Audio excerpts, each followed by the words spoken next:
Hello interwebs, welcome to Let's Build Computers. This is normally the cold opening where I'd have all of this artfully arranged on the workbench. However, it's late and I'm overworked and underpaid, and that was my dinner on the floor down there. Let's just get on with it. Roll the intro.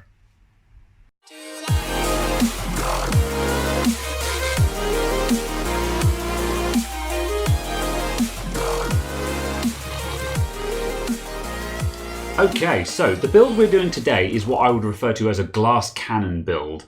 This thing is being built for doing video editing and audio editing. And for that reason, we're not putting in a big-ass graphics card, we're putting in a big-ass CPU. I've got a Ryzen 3700X. So this guy is going in. Now, of course, the first thing you might be going is, where's the X570 board? X570 boards are expensive, man. We were building on a budget here. And basically, when I say glass cannon, I mean glass cannon.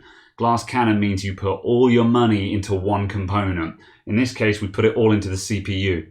So no, we're not building in an X570 board. The only real reason why you would want to is, to be honest, I mean, don't get me wrong, the X570 boards have got some neat features on them, but there's nothing really that I care about, and I don't care about PCI Express 4 at this time, because it's only recently coming out. There's basically nothing that really benefits from it in a meaningful way that this build is going to care about. And the X470 boards are dirt cheap because they're now out of date, but they're more than capable of running the 3rd gen Ryzens. And I've just remembered as well, I'm probably going to need to do a BIOS update on this thing, which is the other reason why we're going to start with the motherboard. I'm going to drop the 3700X in here and power the whole thing up, and in all probability it won't post and I'll have to get my BIOS flashing chip out. So with all the talking done, let's get started. So I'm just going to break this guy straight open. We're doing it. We're just dropping the CPU in. Bam. Done.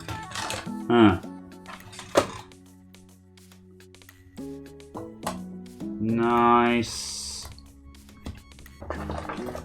Next, I'm chucking in my RAM. I've got a 32GB Patriot kit here, which was, again, very good value for money RAM.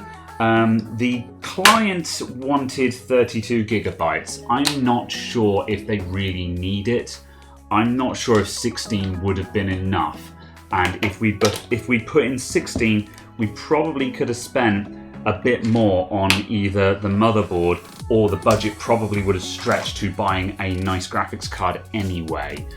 But client wanted 32 gigs, so we're putting in 32 gigs. So I'll stick that in as well.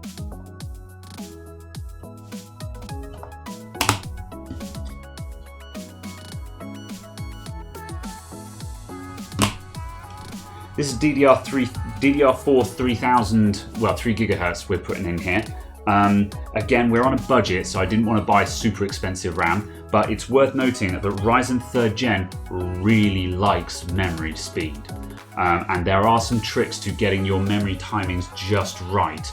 So in the past, I've said that memory speed isn't really important. However, the times they do change, and as a Ryzen 3rd gen, the meta is flipping now, and memory speed really counts for a lot with Ryzen 3rd gen. So make sure, if you can, don't go under 3000 megahertz, and then that way, if you buy a decent premium memory, you should just be able to clock this up to like 3200, no problem whatsoever, and then at least your memory won't be bottlenecking the chip at the very least.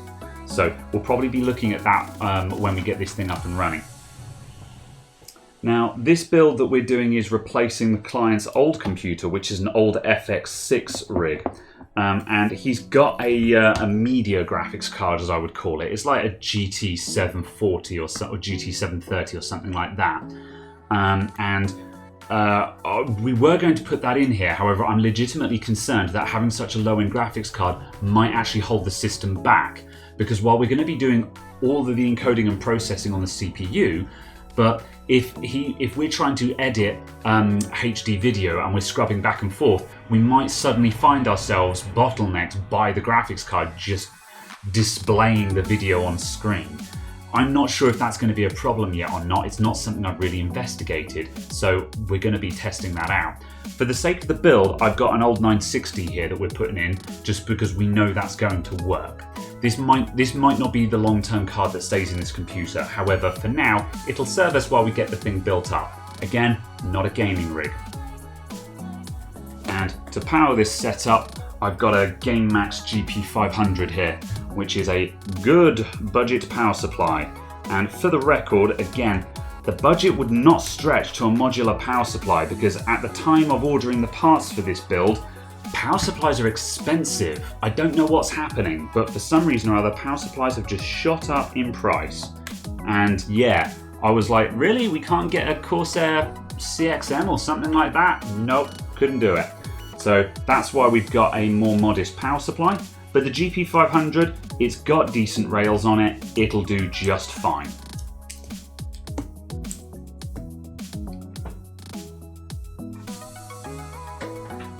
Okay, I perched a Thermalright heatsink on top of the chip for now because I'm expecting this to not post, and so I don't want to ruin the nice clean thermal paste on the AMD Wraith cooler that we're putting on there.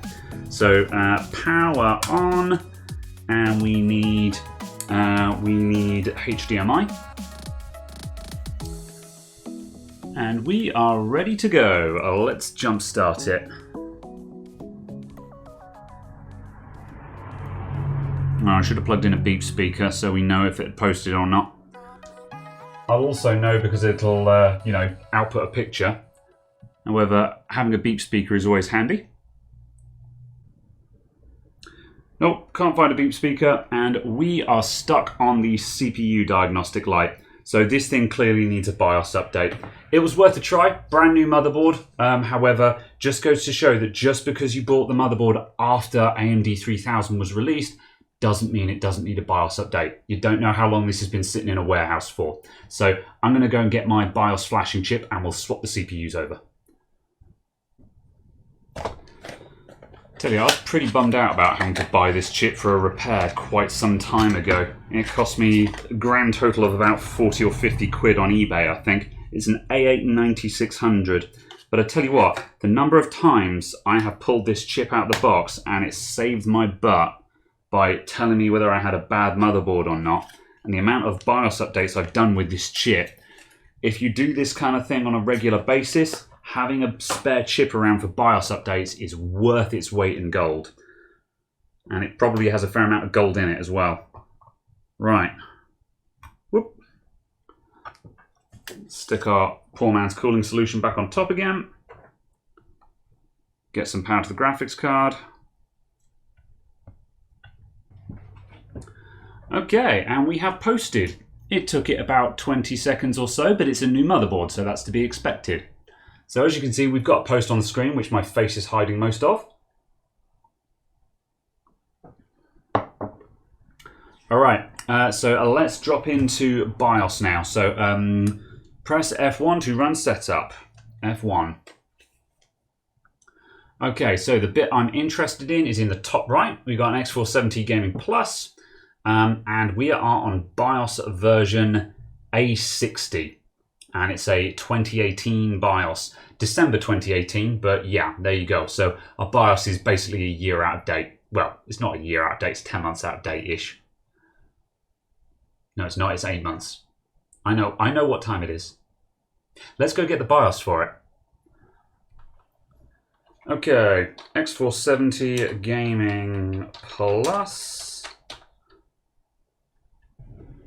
Alright, overview, support, BIOS release date. Oh, look at that, there's one this month. Improves memory compatibility, I like the sound of that. And just for posterity, there is the 3700X BIOS update, which is the version AB, which was released in July. So it came out about the same time as the chips did, which is a little late, I would imagine, but yeah. Anyway, right, so let's roll up and download that. Accept. And also, I just saw something about other updates. What was that about? BIOS does not support below Bristol Ridge. Oh no! It doesn't support the A89600. Oh no!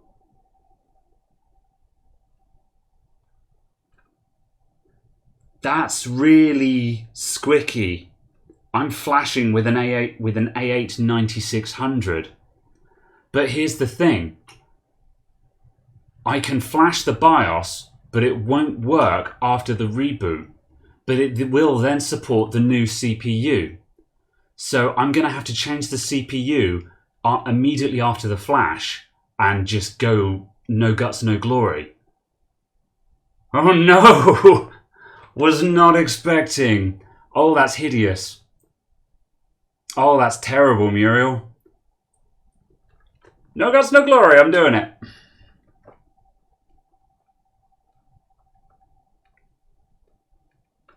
Right.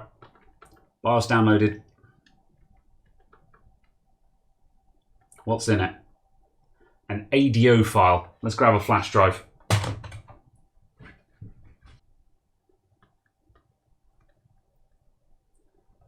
Okay, right. I've copied my BIOS file to a flash drive. The flash drive is FAT32 formatted. I don't know if you can use NTFS or not. I always use FAT32 when doing BIOS flash drives because FAT32, as ancient and as crap as it is, always works. So yeah, just FAT32 when you're doing stuff like BIOS updates is my advice. Let's safely remove that and plug it in. Okay, we're plugged into a USB 2 port. Let's go to our BIOS update. There we go, M-Flash in the bottom left. Auto reboot and enter flash mode. Do it. All right, there's our BIOS. All right, so current BIOS VA60, and we're going up to VADO. And the model name is a perfect match. The build date is a null string. That's a bit weird, but that's fine. We know it's good for it. Plus, also, I bought it from Amazon, so we'll send it back if it breaks.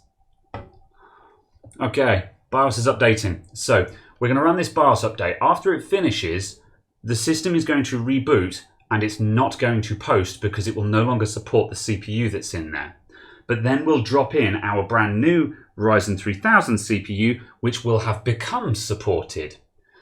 This is all kinds of horrendous, but there's no reason why it won't work.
Huh.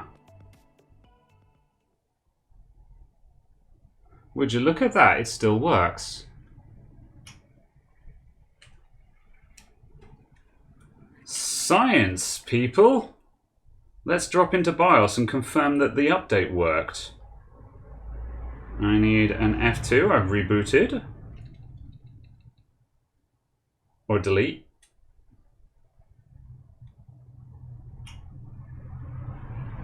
Well, we certainly have a different BIOS. Where's my BIOS info? System status? What on earth have they done to this BIOS? Advanced? Where's my basic system information? What have they done to the BIOS layout? This is horrendous. System status, DMI information. Oh, okay, it's down here. Yeah. Actually, I don't know. Maybe I prefer this. I never did, the previous BIOS we were on, I never did like that layout. And this is a much more traditional layout that is much cleaner. It's just suddenly they moved everything around. I'm like, oh, I don't like change. Anyway, yeah, the BIOS update was successful. Version ADO. Build date is Jan-Feb. Oh, wait, no. August 2019. Yeah, and it's recognizing all of our memory. So that's fine. Can it tell me what CPU I have, I wonder? Overclocking? I'm not sure. M-Flash, security, boot. Dunno. That's interesting though. So yeah, basically, if you're trying to do what I just did, don't panic, because it's probably going to work. Anyway, let's get the correct CPU in there.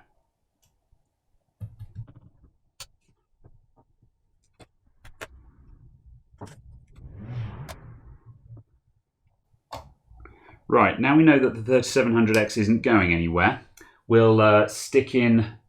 Actually, am I going to post-test this? I'm going to post-test it before I actually put on the CPU cooler for real, because otherwise Sod's Law says it won't work. It'll punish you for making assumptions. And I've already had my bit of good luck tonight, so now I'm really nervous. Right, power on. And activate. CPU diagnostic light.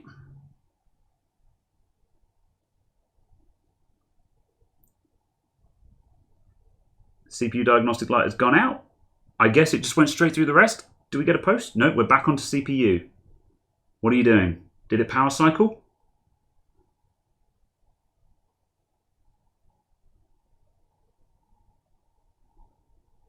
Gone out again. Oh, there we go. We're on to VGA. Looking good. We should get a picture now. There we go. And we've got a picture again. So, well, we have the monitor is initialized. There we go. And yes, we are now showing a 3700X. Let me turn my face off for a sec. There we go. As you can see, top left, Ryzen 7 3700X 8-core processor. Thank you very much. Cool beans. So, yeah, it was a little bit slow to post. Let's turn that off again. It was a little bit slow to post. That was probably because the CPU had changed, which always will upset a motherboard. Most motherboards get upset when you start dicking about with the CPU. So again, always give a computer like a good 20 seconds or 30 seconds to post if you've been messing it about. You know, I mean, obviously, once it's established, you should be flying through post within 5 or 10 seconds. However, if you've been messing it about, do not be surprised if it's upset with you and it takes a while to post again. I'm just going to quickly clean up the slight schmutz I put on that CPU so it's nice and clean for the actual AMD cooler.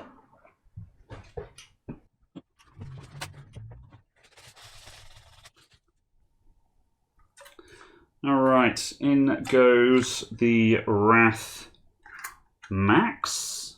Can't remember which one this is called. This is the fancy RGB one, which is the better performing cooler.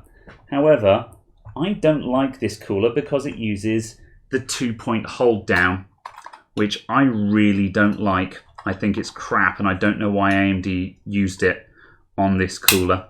I actually think the lower end Wrath coolers are nicer in that regards. But hey, this one's got the swish LEDs and it has heat pipes, so I don't doubt that it actually performs better.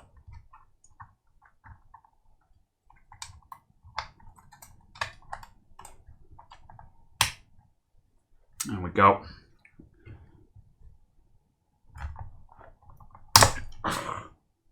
He says, bending his nail back.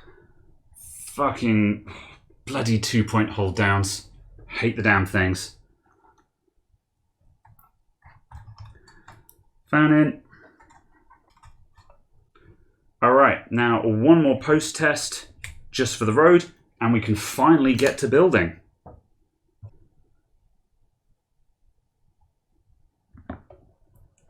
we should find that it posts faster this time round. Let's switch over to the HDMI cap.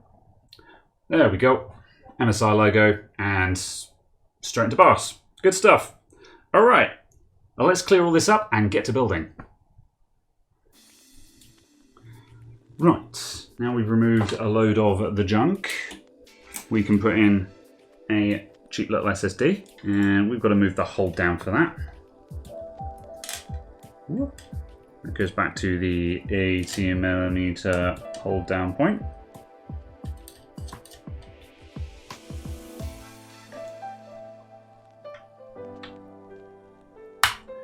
This is only a 250 gig SSD, and the reason for that is that the client already has a couple of large 2.5-inch SSDs from the old computer that we're going to be adding into this one later on. So we're adding in just a little 250 gig just as a Windows boot drive, and then all of the software and working data and stuff like that is going to go on at least one more terabyte SSD. That is to come later on. Good, that's built. Now we need a case.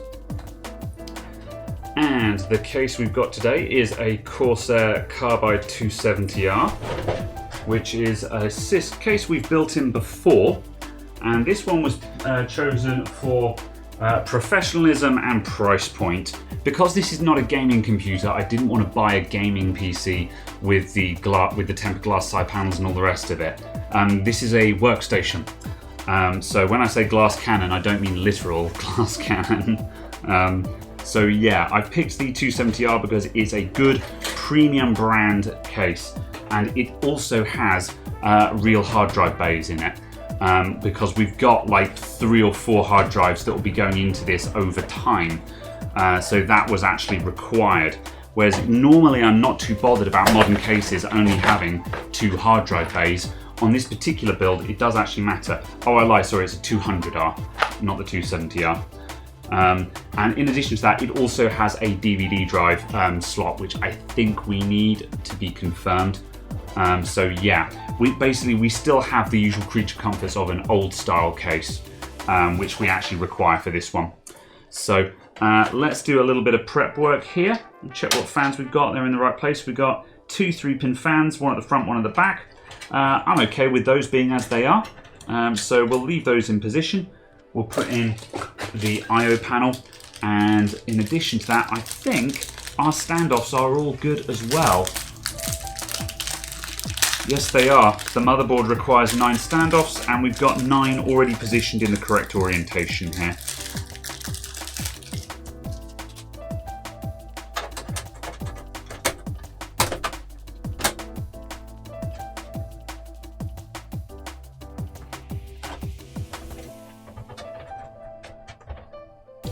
Really like cases where that center standoff is a pin that sticks up, because it just means that you can just drop the motherboard in and it will just sit in place while you go and get your screws and do it all in your own time. Not like the old days where you needed 3 arms, one sort of holding it in and then one holding the screwdriver and another holding the screw on the end of the screwdriver. So easy these days. Okay, and our standoffs are Imperial.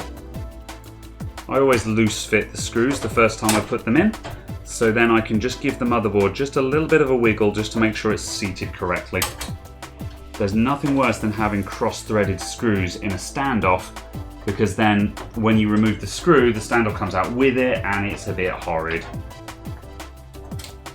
Case in point, that screw in the top left doesn't want to go in properly, so we can just give the motherboard a bit of a push because all the other screws are loose.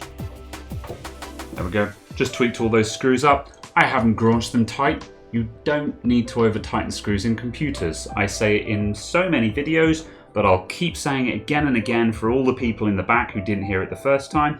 You don't need to tighten screws in computers. They just need to be up to the bite point. It's not a car, doesn't need to go down a motorway at 70 miles an hour. Okay. Right, those are all going to get routed around the back. We'll do that in a moment. I think we'll get our power supply seated. This case doesn't have a power supply shroud, as you can see, so the power supply fitting is going to be pretty straightforward. We'll drop it into place, and then we'll put this thing upright, and route all of our cables roughly into position.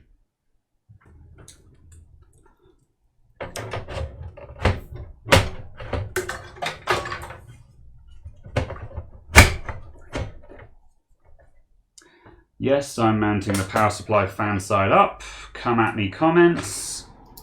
I prefer it because it means the computer isn't intaking from underneath and hoovering up all of the dust off of the client's desk. The struggle is real.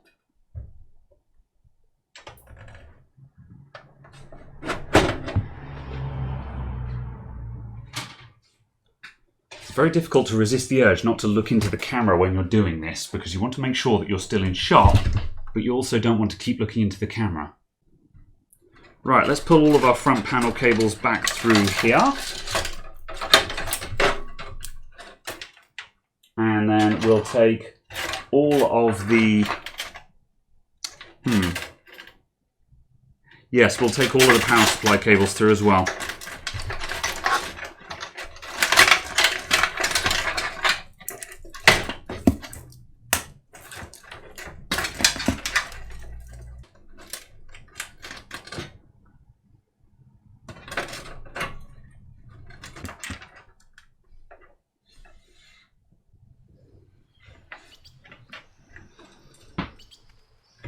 The CPU power cable isn't long enough with the power supply fan side up. Let it not be said that I won't admit when I made a mistake. I still don't like putting the power supply fan side down, but it won't reach if I have it this way round.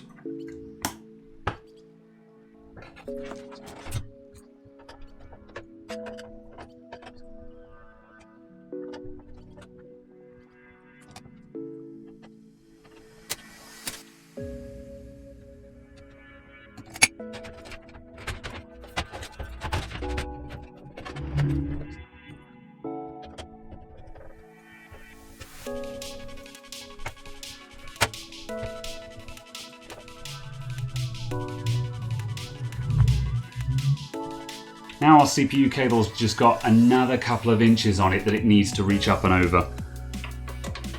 Even then, it's not the longest fella. That's the one disadvantage of these Game Max power supplies. The cables are only as long as they need to be, no more. They're not great if you want to do cable tidy porn. But then if you want to do cable tidy porn, you're probably going to put braided extensions on them anyway.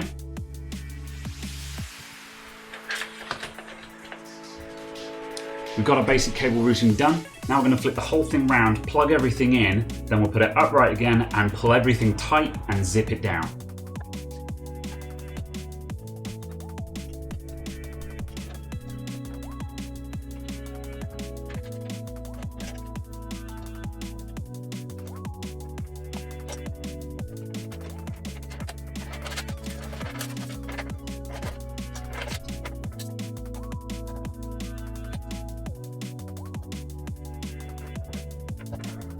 Quick pro tip as always, these little noodly front panel cables catch a lot of young builders out.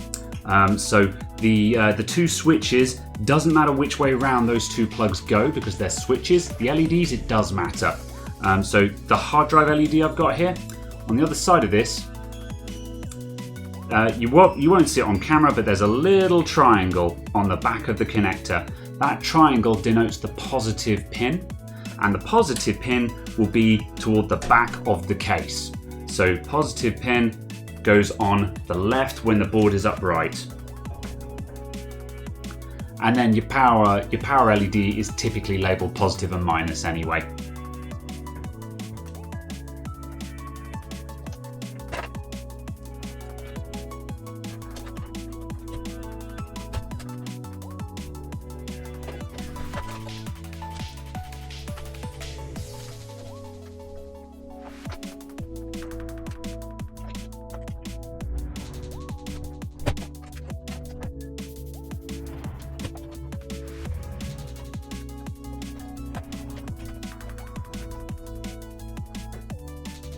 There we go, that's that lot plugged in. Let's flip it over and tie it all down.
Right, now we've got some hard drives to go in. This is the first and only one that I have at the time of recording this segment.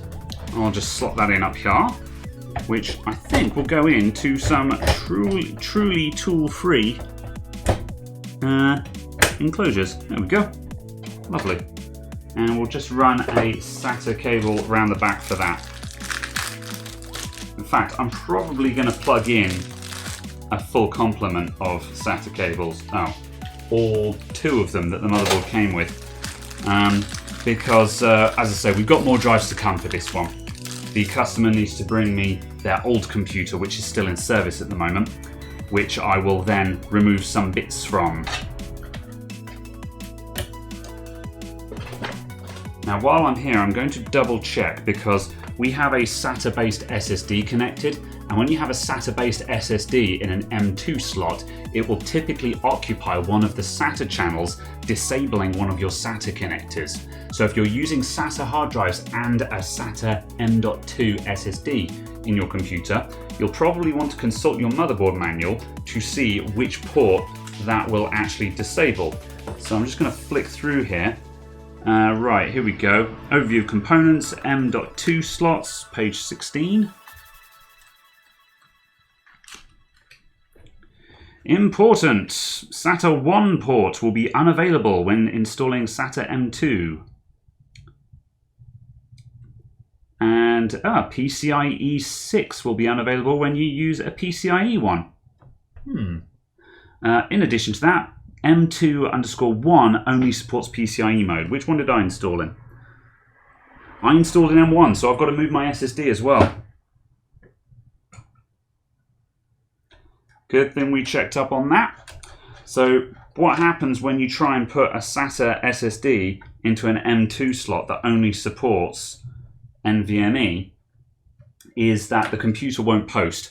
Now, it's really easy to spot when you're using an MX500 drive because the drive activity light on these SSDs will stay on when the computer has not posted, which makes it very handy to know when your computer is not posting.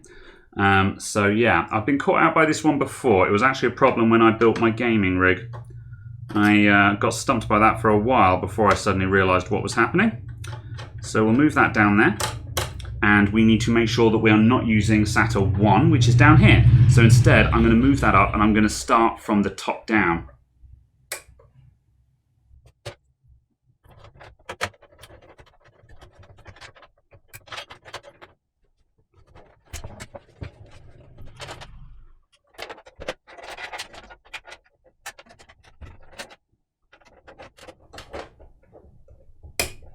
There we go.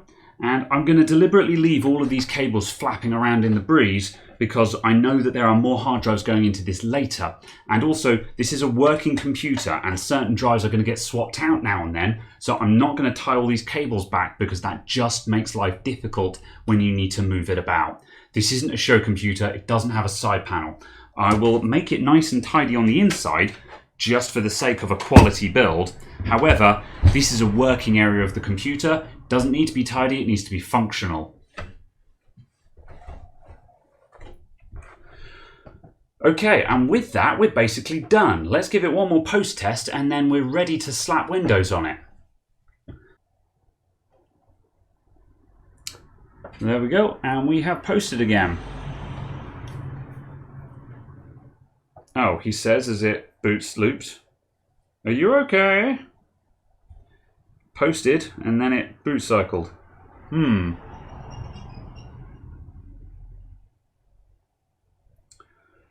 Show me that no operating system message, please. or go into BIOS. Either or is fine. Yeah, that's more like it. Cool. Right, I'm going to move straight to installing Windows. So I'm going to plug in my Windows 10 flash drive. Okay, we're booting into the Windows setup now. And while I install Windows, I've disconnected the SATA cables there. We've only got one drive connected, but I've disconnected both of them because I can't remember which one is live. Because the Windows setup has always had a nasty habit of putting system partitions just on other drives. There's probably a pattern to how it does this and why, but I'm not going to run any risks. It's easier to just disconnect the other drives while you're working on it. So let's just whiz through setup. I don't have a product key right now. We're going to do that afterwards. And we're putting Windows 10 Home on this one. And we always custom install because upgrading never works. And off it goes. See you guys in about 10 minutes.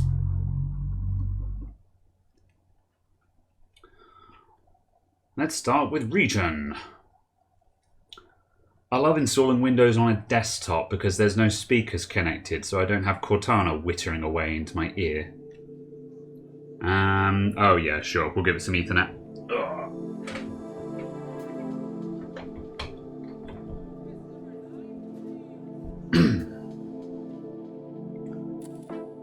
We're going to log in with a local user account, so I don't technically need the internet at this stage, but it means that it can just start downloading drivers and stuff in the background at this point, basically.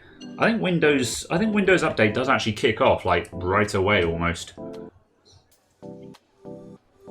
Now, let's see what's new from Windows. Oh, it's programmed in.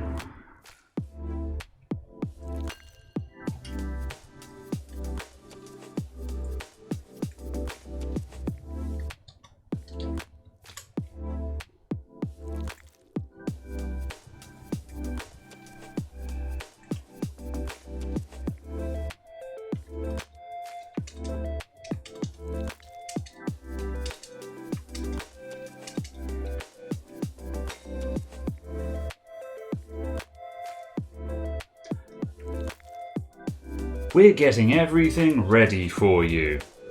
Right, and while it does that, I'm going to put the side panels on this bad boy.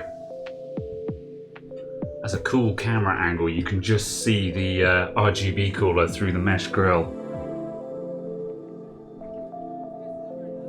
For the record, there is a RGB cable that comes with the cooler. Still in the packaging here. That allows you to these two cables that come with the RGB cooler. One of them connects to the motherboard and the other one connects to the cooler, and that allows you to control the RGB fan and an RGB strip via the motherboard connector. However, I've never really looked into that because any kind of semi-serious setup I've done with one of these has been in a case that's got its own lighting anyway.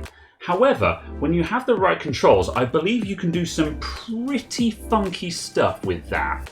So yeah, at some point I need to do a video about it because I've seen some really wicked effects with just the Wraith Max RGB cooler, whatever it's called, the rainbow one. Cool. Right, other panel.